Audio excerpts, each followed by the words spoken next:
Halo, perkenalkan nama saya Oktaviana Sitorus dari Prodi Manajemen Sorea, Fakultas Ekonomi dan Bisnis. Di sini saya akan membahas tentang pengertian ekonomi mikro yang dibimbing oleh dosen pengampu saya, Bapak Supardi MM. Pengertian mikro. Ekonomi mikro adalah ilmu yang mempelajari implikasi insentif dan keputusan, khususnya tentang bagaimana hal itu mempengaruhi pemanfaatan dan didistribusi sumber daya. Ekonomi mikro positif menggambarkan perilaku ekonomi dan menjelaskan apa yang diharapkan jika kondisi tertentu berubah. Bahasan lain dari ekonomi mikro adalah mempelajari perilaku produsen dan konsumen beserta penentuan harga pasar. Sedangkan ekonomi makro adalah ilmu ekonomi yang mempelajari bagaimana perekonomian secara keseluruhan.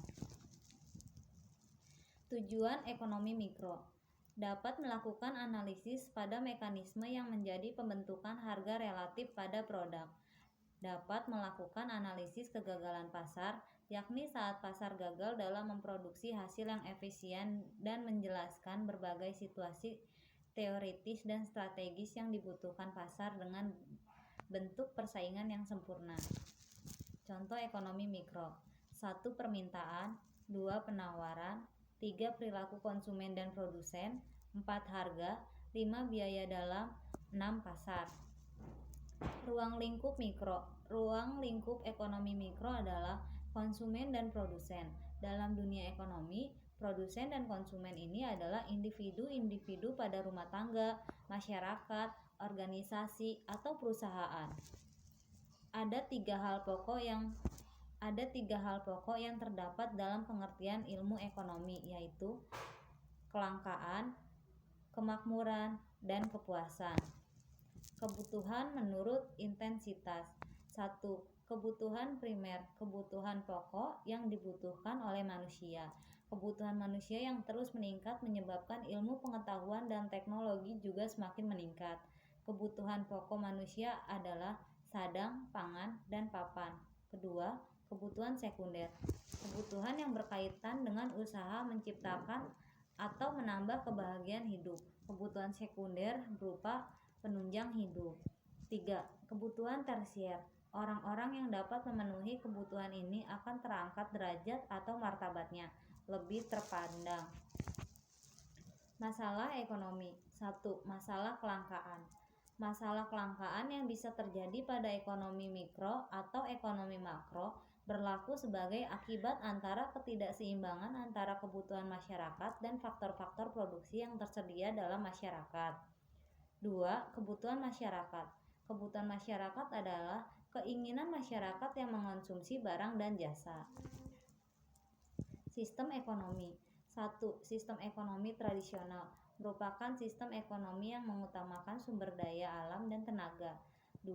Sistem ekonomi komando merupakan sistem ekonomi di mana peran dan pengaruh pemerintah dominan. 3. Sistem ekonomi pasar merupakan sistem ekonomi di mana pihak swasta menguasai kegiatan ekonomi. 4. Sistem ekonomi campuran merupakan campuran sistem ekonomi di mana pihak swasta dan pemerintah bersama-sama memecahkan dan mengatasi masalah ekonomi. Peran ekonomi mikro dalam bisnis. 1. Merumuskan kebijakan. Ekonomi mikro bisa menjadi dasar untuk merumuskan kebijakan perusahaan terkait dengan harga dan upah dalam pengelolaan sumber daya. 2. Menyusun prediksi. Dari pengertian ekonomi mikro sudah dijelaskan, yakni sebagai sumber informasi interaksi di pasar, sehingga dengan adanya ekonomi mikro maka perusahaan dapat menyusun strategi. 3. Memahami perilaku konsumen. Melalui ekonomi mikro, maka secara tidak langsung perusahaan dapat memahami bagaimana kebutuhan konsumen. Tentu saja ini akan berpengaruh terhadap kemampuan produk atau jasa bisa bertahan di pasar. 4. Mengetahui perputaran barang. Ekonomi mikro bisa menjadi alat untuk mengetahui perputaran produk. 5. Meningkatkan produktivitas perusahaan. Produktivitas perusahaan dapat tercapai dengan dorongan berbagai aspek seperti SDM yang berkualitas, produk yang terjamin kualitasnya, dan lainnya. Sekian presentasi dari saya. Terima kasih.